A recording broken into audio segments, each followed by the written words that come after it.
ओम श्री गणेशाय नमः। नमः संस्कृताय।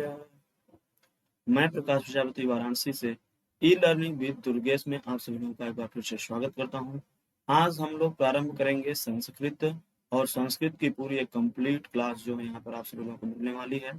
तो चलिए प्रारंभ करते हैं। सबसे पहले हम जानते हैं संस्कृत शब्द बना किससे।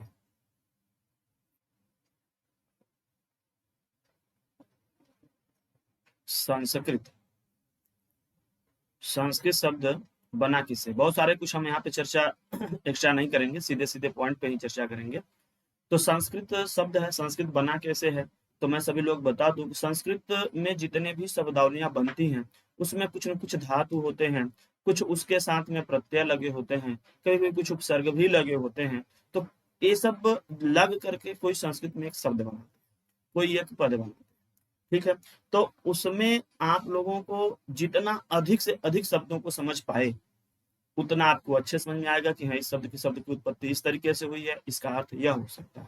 तो इसी तरीके से जो भी यहाँ पर हम चैप्टर या जो भी टॉपिक आते जाएंगे उसमें मैं यथासंभव कोशिश करूंगा कि उन सारे शब्दों की उत्पत्ति को बताता चलूंगा कि हाँ उसकी उत्पत्ति कैसे हुई है और उसका अर्थ क्या होगा। अब जितने भी शब्दावली हम प्रयोग करेंगे उतने सभी की शब्दावलियों की अगर हम उत्पत्ति बताने लगेंगे तो वीडियो बहुत बड़ी हो जाएगी। तो केवल जो मूल मूल टॉपिक वगैरह आते हैं उनका हम यहाँ पर आप लोगों को बताते चलेंगे। जैसे यहाँ पर अगर हम बात करें कि संस्कृत जो है शब्द, संस्कृत में क्री धातु लगी है। क्या बना है? क्री धातु है। जैसा कि आप सभी लोग कुछ लोग जानते होंगे कि धातुओं की संख्या संस्कृत में लगभग 2000, 1978 लगभग 2000 धातुएं हैं और इन्हीं से सारी शब्दावलियां बनी हैं। एक क्री धातु है। पुस्तकों में आप देखेंगे जो जितनी भी धातुएं होती हैं उनको आप इस तरीके से ब्रैकेट में लिखते हैं। मैं यहाँ पर ब्रैकेट नहीं लगाऊंगा, ठीक है। ऐसे क्री धातु इस तरीके से लिखा होता है। मैं आपको समझाने के लिए लगाऊंगा नहीं, क्योंकि अगर उसको लगाने लगेंगे तो आप लोग सोचेंगे कि इसमें भी कहाँ से मैथ आने लगा। तो इस सिंबल का हम प्रयोग नहीं करेंगे, बल्कि हम बोलते चलेंगे। तो ये ध्यान देना, यह क्री धातु है। इसमें इसमें त प्रत्यय लगा है। क्री धातु में त प्रत्यय, और यहां पर एक उपसर्ग लगा है जिसका नाम है सम उपसर्ग। संस्कृत में क्री धातु है, सम उपसर्ग है और त प्रत्यय है। अगर आप लोग इसके नीचे यहाँ पर नोट करना चाहें तो थोड़े में नोट कर सकते हैं कि जो संस्कृत में सम है यह क्या है? उपसर्ग है। ठीक। और ये क्या है? धातु है। और यह क्या है? इन सब के बारे में अभी हम आगे अध्ययन करेंगे कि उपसर्ग क्या होते हैं, प्रत्यय क्या होते हैं। ये सब कुछ के बारे में आगे क्लासेस में चर्चा होंगी। तो अभी तो हम लोग स्टार्ट कर रहे हैं। तो सम उपसर्ग, क्री धातु और त प्रत्यय लगने से संस्कृत बना है। कहेंगे गुरु अरे कैसे बन गया? तो ये ध्यान देना, जो संस्कृत का त है ना, इसका बचता है त शेष। क्या बचता है? त। ठीक। और क्री में का जो जो क्री है, यह क्री का क्री है। और सम उपसर्ग में जो मकार है ना, यह अनुस्वार में बदल जाता है। जब आगे हम आपको व्यंजन संधि पढ़ाएंगे उसमें आप पढ़ेंगे अनुनासिक संधि, अनुस्वार संधि, तो वहां पे आप लोगों को क्लियर हो जाएगा कि यह मकार अनुस्वार में कैसे बदलता है। सिंपल सी बात है, ध्यान देना।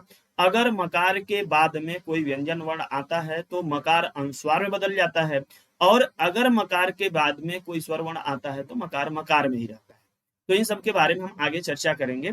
ध्यान देना, यहाँ पर क्या है? सम उपसर्ग क्री धातु और त प्रत्यय लगा है, और यह जो है अनुस्वार में बदल जाएगा, और उसके अनुस्वार में बदलते ही यह हो जाएगा सम,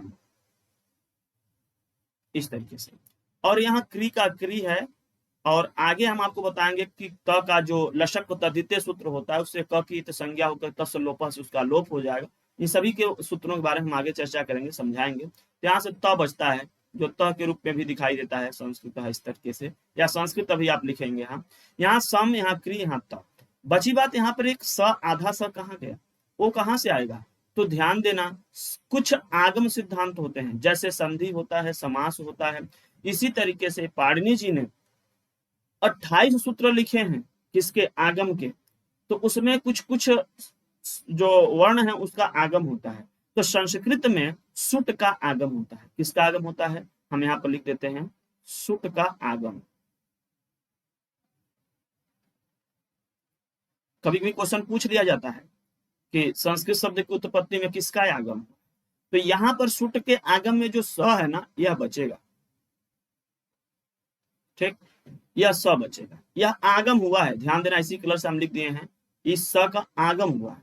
तो अब पूरा मिला देंगे तो क्या बन जाता है, पूरा मिलाने के बाद बन जाता है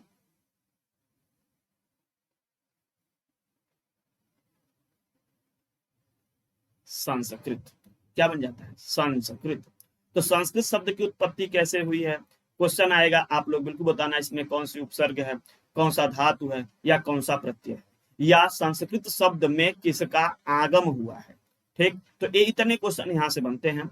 आगे एक आध दो क्वेश्चन मैं बना करके बता दूंगा किस तरीके से बनेंगे, फिलहाल मैं बताता चल रहा हूँ और आप लोग उसको करते चलिएगा। ठीक है, तो ये रही संस्कृत। अब यहाँ पर संस्कृत का अगर हम अर्थ बात करें कि संस्कृत का अर्थ क्या हो, संस्कृत शब्द का अर्थ,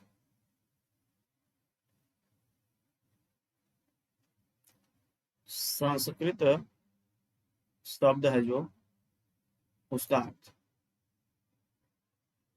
ठीक, संस्कृत शब्द का अर्थ क्या बनेगा। ये मेरा फोटो जो है धुंधला आने लगा क्या,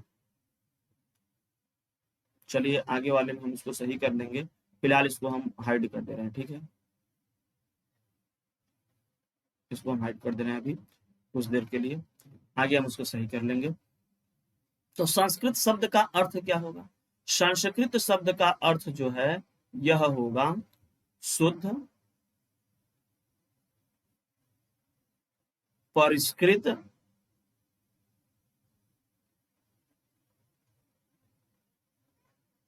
शुद्ध होता है, परिष्कृत होता है, परिमार्जित होता है, परिनिष्ठित होता है,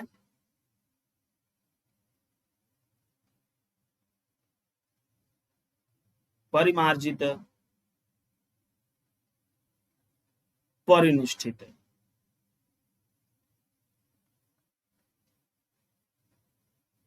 ये सब के शब्द जो है, सब के सब जो है, यह संस्कृत का अर्थ ही माना जाता है। ठीक है, क्या है, शुद्ध, परिष्कृत, परिमार्जित, परिनिष्ठित है, माने बहुत ही शुद्ध, बहुत ही सटीक इसकी भाषा है, संस्कृत शब्द का अर्थ। ठीक है, अब हम लोग देखेंगे कि संस्कृत भाषा क्या है। संस्कृत भाषा,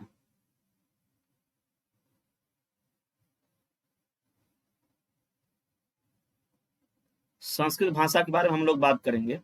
तो संस्कृत भाषा क्या है, शुद्ध एवं परिमार्जित भाषा है। संस्कृत भाषा के बारे में अगर हमको कमेंट करना हो तो हम क्या लिखेंगे कि शुद्ध एवं परिमार्जित भाषा,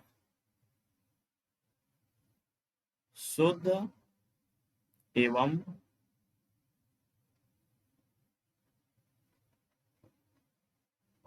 परिमार्जित भाषा। ठीक, यह है संस्कृत के बारे में अगर हम बात करें कि संस्कृत क्या है, तो संस्कृत जो है शुद्ध एवं परिमार्जित भाषा है, शुद्ध एवं परिमार्जित भाषा है संस्कृत।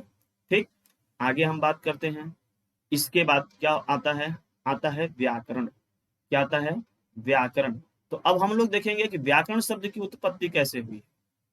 क्या, व्याकरण शब्द की उत्पत्ति कैसे हुई है, संस्कृत व्याकरण हम लोग पढ़ रहे हैं, तो व्याकरण शब्द कैसे बना ना। अभी व्याकरण के बारे में चलिए पढ़ते हैं हम लोग। व्याकरण में ध्यान देना, जैसा कि मैं अभी भी बताया कि कुछ धातुएं होती हैं, कुछ प्रत्यय होते हैं, कुछ उपसर्ग होते हैं, तब जाकर के कोई शब्द सिद्धि होती है। तो यहाँ पे अगर हम बात करें कि व्याकरण में क्या होता है, क्री धातु होती है। क्या होता है, क्री धातु होती है और ल्युट प्रत्यय लगा होता है। ठीक, ल्युट प्रत्यय लगा होता है, इसमें दो उपसर्ग लगते हैं, एक लगता है वी और उसके बाद लगता है आंग। ठीक, एक लगता है वी और एक लगता है आंग।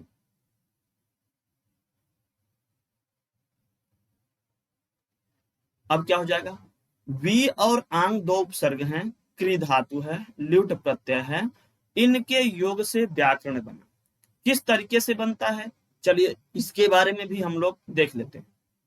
ध्यान देना, यहाँ पर कुछ चीजें हम लिखेंगे और उसको साइड में ही करके हटा देंगे, फिर आप लोग बता देंगे कि है कैसे बना। देखो यहाँ पर वी और आंग है, ठीक, क्योंकि इसमें लंबी प्रोसेस होगी ना, वी और आंग है। अगर आप थोड़ा डिटेल समझेंगे तो आपको बिल्कुल समझ में आ जाएगा क्या है। वी और आंग के बीच में संधि कार्य होता है, क्योंकि संधि के लिए संहिता अनिवार्य होती है, और संहिता के लिए आप लोग पढ़े होंगे क्या कि संहितक पदे नित्या नित्या धातुपसर्गयो नित्या समासे वाक्ये तु सा विवक्षामपेक्षते। धातु और उपसर्ग के बीच में भी होगी यहाँ पर, और यहाँ पे भी होगी।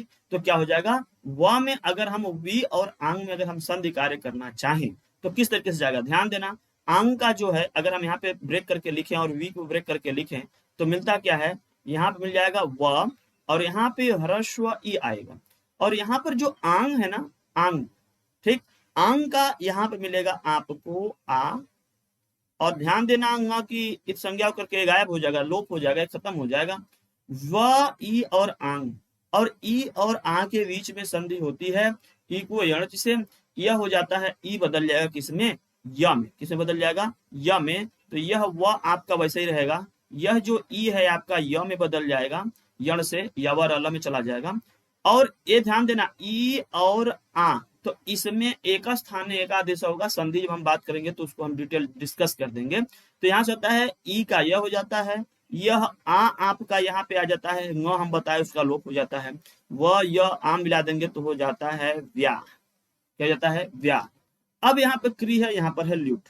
अब हम इसको देख लेते हैं, क्री का कर हो जाता है, क्री का कर हो जाता है, कैसे हो जाएगा इन सब के बारे में हम आगे चर्चा करेंगे। जैसे क्री कहीं पर जैसे गुण आदेश जो होता है ना, गुण आदेश, यहाँ पर गुण आदेश हुआ, किस किस केस में होगा हम आगे चर्चा करेंगे।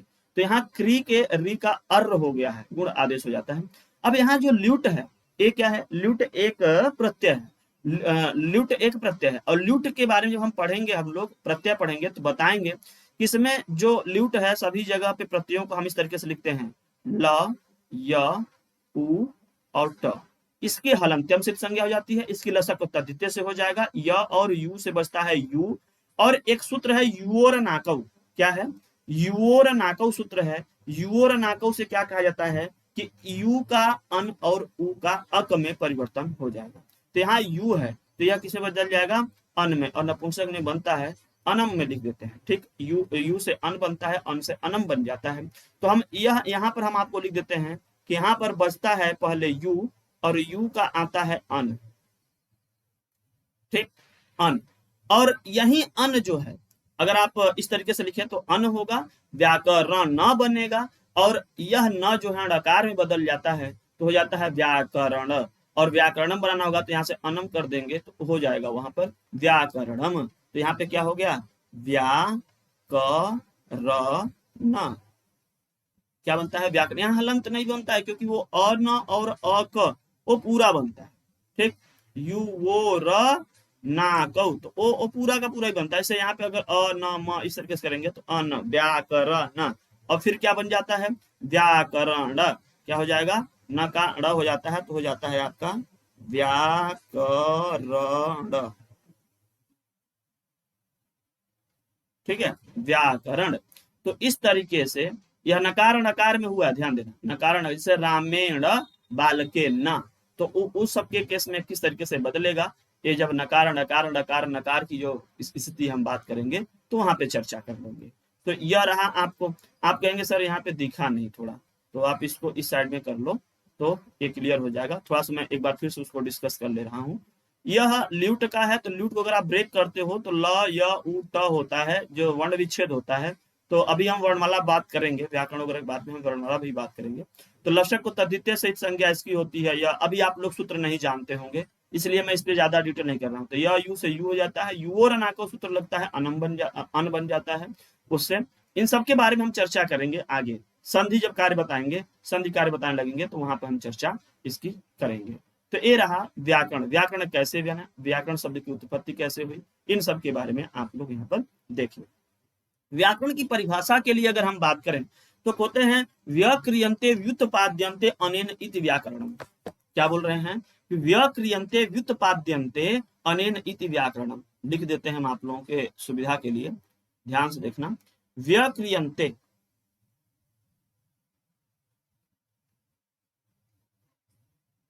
व्यक्रियंते व्युत्पाद्यन्ते व्युत्पाद्यन्ते व्यक्रियन्ते व्युत्पाद्यन्ते अनेन इति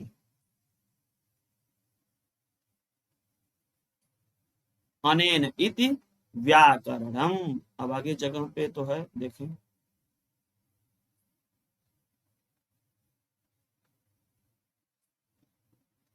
यह है इसकी परिभाषा। ठीक, थोड़ा सा साइड कर देता है। चलिए, तो क्या मिल गया यहाँ से कि व्यक्रियन्ते व्युत्पाद्यन्ते अनेन इति व्याकरणम। इसका अर्थ क्या होगा? इसका अर्थ क्या होगा? जब तक आपको अर्थ नहीं पता चलेगा, दिक्कत है आप लोगों को। संस्कृत में सबसे बड़ी समस्या आप लोगों को भाषा में दिक्कत है। तो समझिए आप, व्यक्रियंत मतलब जिसके माध्यम से, ध्यान देना, उत्पद्यन्ते वह एक क्रिया होती है जिसके माध्यम से हम उत्पादित करते हैं, या ये कहिए कि शब्दों की उत्पत्ति जिसके बारे में हम लोग जानते हैं वही क्या होती है? व्याकरण होता है। जिसके माध्यम से शब्दों की उत्पत्ति या निष्पत्ति बताई जाए वह क्या होता है? व्याकरण है। वही व्याकरण है जिसके माध्यम से शब्दों की उत्पत्ति या निष्पत्ति बताई जाए, वही क्या है? वह व्याकरण है। लिख लीजिए, छोटा सा परिभाषा है, ज्यादा नहीं लिखवाएंगे, छोटा छोटा चीज है जो बता दे रहे हैं, आगे चलते रहे। तो जिसके माध्यम से, जिसके माध्यम से शब्दों की उत्पत्ति या निष्पत्ति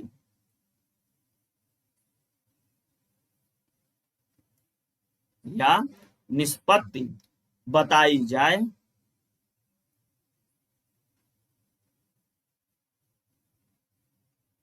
जिसके माध्यम से शब्दों की उत्पत्ति या निष्पत्ति बताई जाए वह व्याकरण।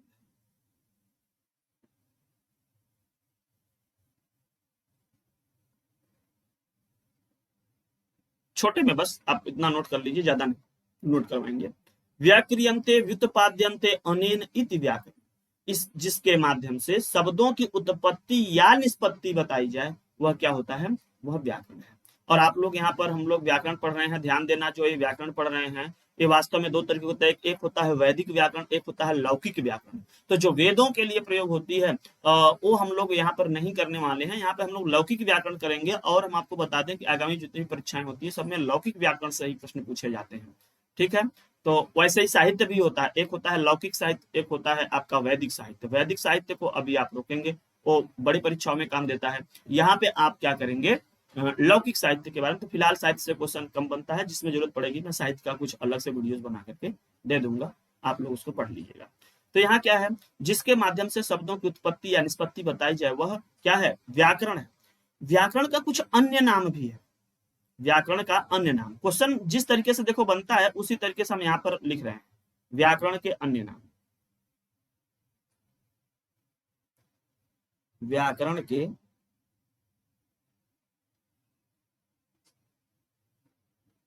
अन्य, व्याकरण के अन्य नाम क्या है? ध्यान देना, व्याकरण का अन्य नाम शब्द शास्त्र या पद शास्त्र है। ठीक, शब्द शास्त्र, दो अन्य नाम भी याद करो।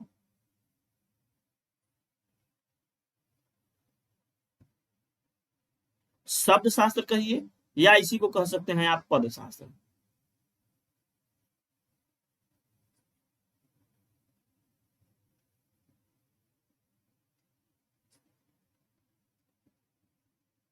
ये सब उसी को कहे जाएंगे। कभी कभी क्वेश्चन आता है ना कि इसमें जो है शब्द शास्त्र है, पद शास्त्र है, शब्द अनुशासन भी कह सकते हैं। शब्दों का अनुशासन माने उसको सही तरीके से कर करके सेट करने में मदद करता है कि इस शब्द को की जगह क्या रहेगा, कैसे रहेगा, इन सब के बारे में यहाँ पर आपको पता चलेगा।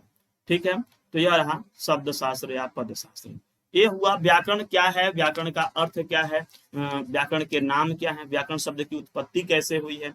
अब जो हम लोग व्याकरण पढ़ते हैं तो ध्यान दीजिएगा, आप लोग इसके लिए अगर कोई पूछेगा कि डिटेल अगर पढ़ना हो तो क्या करेंगे, तो या तो आप लघु सिद्धांत कौमुदी पढ़ लीजिए, और या तो फिर आप जो बाबूराम सक्सेना की एक बुक पुस्तक आती है, बहुत अच्छी है, संस्कृत व्याकरण प्रवेशिका। यह उत्तर प्रदेश माध्यमिक शिक्षा परिषद भी अपने पाठ्यक्रम इनका सीधे सीधे नाम लिख कर करके बताया है कि आप इससे क्वेश्चन बनेंगे। तो आप, हम कहते हैं कि ऑथेंटिक जो चीजें हैं वो यही हैं। आप जितने भी पुस्तक देखेंगे, जितने भी किताब देखेंगे, जितने भी नोट्स देखेंगे, वे सभी इन्हीं पुस्तकों से बनाए गए हैं। और जितने भी एग्जाम्पल आप देखेंगे, सारे के सारे यही कक्षा 9 से लेकर करके 10, 11, 12 या 6, 7, 8, इसमें जो एग्जाम्पल दिए गए संधि, समास, कारक, यही सब जो है क्वेश्चन, यही सब एग्जाम्पल भी बताए जाते हैं और यही सबसे एग्जाम में भी आता है। तो आप लोग बहुत ज्यादा दूर नहीं जाने की जरूरत है, अगर यही चीज मिल जाए तो बहुत सही है। अदरवाइज एक क्लास तो कंप्लीट जरूर करना, इसमें मैं बहुत सारे महत्वपूर्ण एग्जाम्पल को भी और जो जरूरी टॉपिक्स हैं उसको जरूर मैं पढ़ूंगा। अब एक क्वेश्चन यहाँ से भी आ जाता है आगे, व्याकरण शास्त्र के जो सही कहिए तो संस्कृत व्याकरण के त्रिमुनि, यह ठीक। और मैं बता दूं कि संस्कृत व्याकरण जो बना, इसके पीछे अगर आप देखेंगे बहुत पहले कोई सिस्टमेटिक तरीका नहीं था। ये तो पारणी जी आए, और पारणी जी लगभग ईसा के 500 साल पहले की बात है।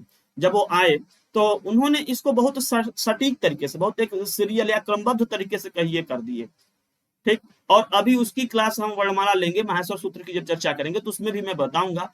वो अपनी एक पुस्तक लिखे अष्टाध्यायी, जिसमें बहुत सारे सूत्र हैं, लगभग 4000 सूत्र हैं, 2978, लगभग सॉरी 3978, 3978, इतने लगभग इतने सूत्र हैं। कोई 4000 लिखता है, लगभग 4000 मान लो। इतने सूत्र को व्याकरण से संबंधित बताए हैं।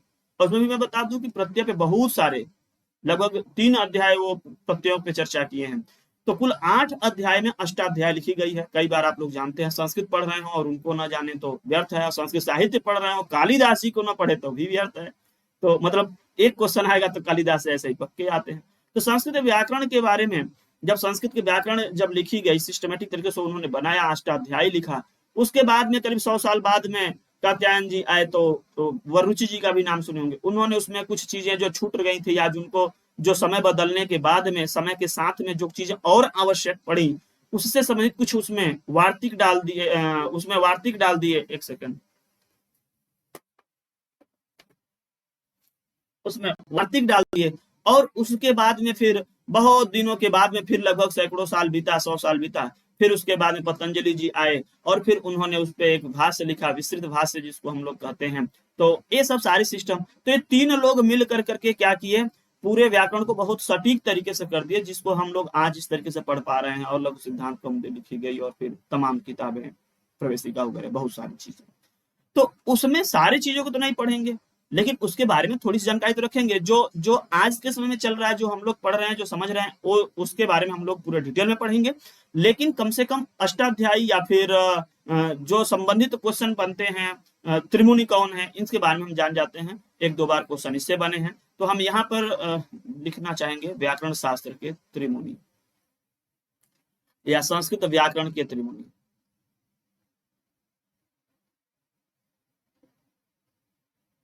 संस्कृत व्याकरण के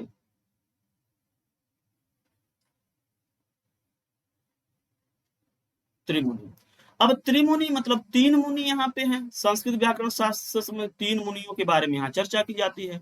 दूसरे पे हैं कात्यायन,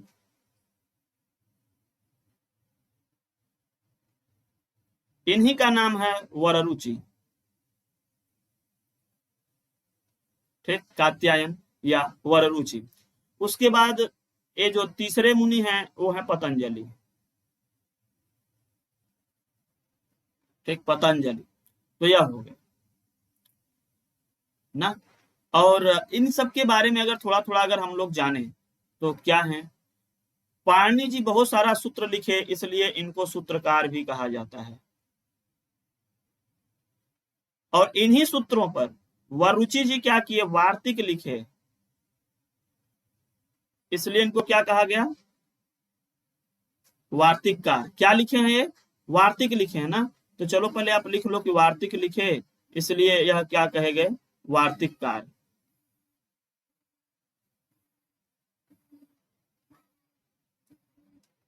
ठीक। और पतंजलि जी क्या कर दिए, पतंजलि जी विस्तृत भाष्य लिखे, विस्तृत भाष्य लिखे, इसलिए इनको क्या कहा गया, इसलिए इनको क्या कहा गया, भाष्य का।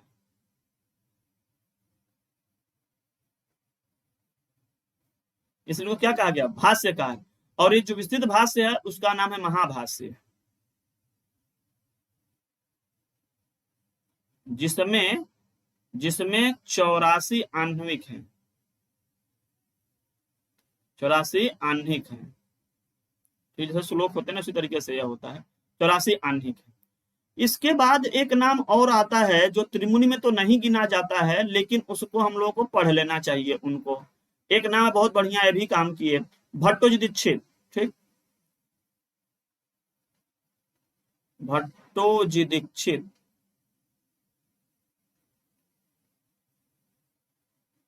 ठीक, और भट्टोजी दीक्षित साहब क्या किए, वृत्ति लिखे, उसी किताब पर वृत्ति लिखे, इसलिए इनका नाम क्या पड़ गया, वृत्तिकार।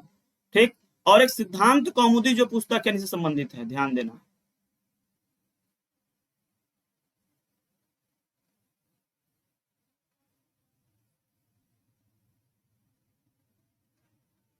ये जो सिद्धांत कौमुदी है वो इन्हीं से संबंधित है। तो ये हो गया भट्टोजी दीक्षित साहब, ये सब लिख दिए। थोड़ी सी बात जो है जानकारी हम लोग ले लेंगे अष्टाध्यायी के ऊपर, क्योंकि कभी कभी क्वेश्चन जो है अष्टाध्यायी से भी बनता है, तो अष्टाध्यायी के बारे में ध्यान दो।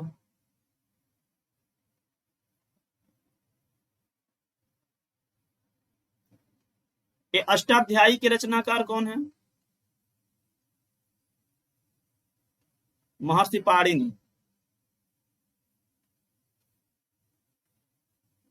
ठीक है, महर्षि पाणिनि जो है अष्टाध्यायी लिखे। अब अष्टाध्यायी है, इसका मतलब 8 अध्याय है उसमें। ठीक, तो अध्यायों की संख्या कितनी है, कभी कोई क्वेश्चन पूछा जाता है, कितनी है अध्याय, 8 अध्याय है। 8 अध्याय है, इसमें पाद होते हैं। जैसे हम लोग किसी चैप्टर में, इकाई में क्या करते हैं, अभ्यास या कह सकते हैं एक्सरसाइज 1.1, 1.2, 1.3, इसी तरीके से 1.1, 1.2, 1.3, 1.4 इस तरीके से होता है ना। फिर दूसरे में 2.1, 2.2, 2.3 इस तरीके से।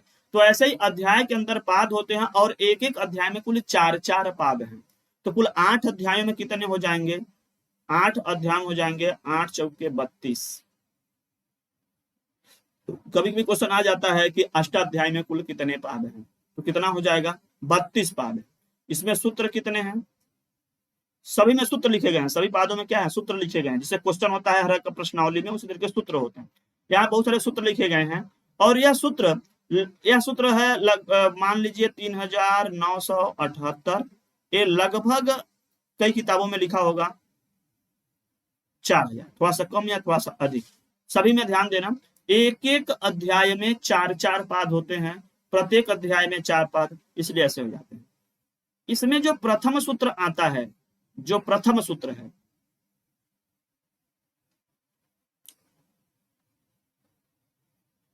उसमें जो पाणिनि जी लिखे हैं, उसमें जो प्रथम सूत्र है वह है वृद्धिरादैच।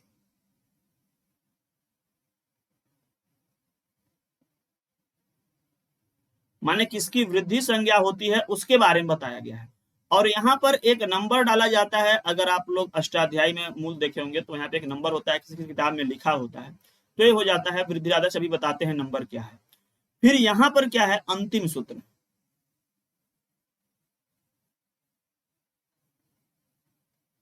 पहला और अंतिम जानिए, ये है अ। इसमें क्या है, ए 8 4 67। ये जो नंबर होते हैं ना, जो यहाँ पर नंबर दे दिया गया, जैसे मान लीजिए कोई नंबर एग्जाम्पल में अगर हम यहाँ पर लेकर के आप लोग बता दे अलग से कि इसी में बता देते तो ज्यादा सही था, इसी में ही देख लो। ठीक है, इसी में देख लो, उसी जगह पास में। यह जो पहला डिजिट होता है, पहला, यह है अध्याय संख्या। अध्याय मतलब 8वां अध्याय। ये है उसकी पाद, किस पाद में है, चौथे पाद में है। देखो पहला अध्याय, पहले पाद का पहला सूत्र, यह है सूत्र संख्या।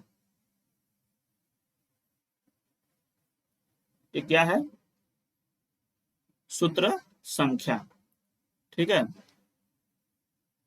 यह है सूत्र संख्या।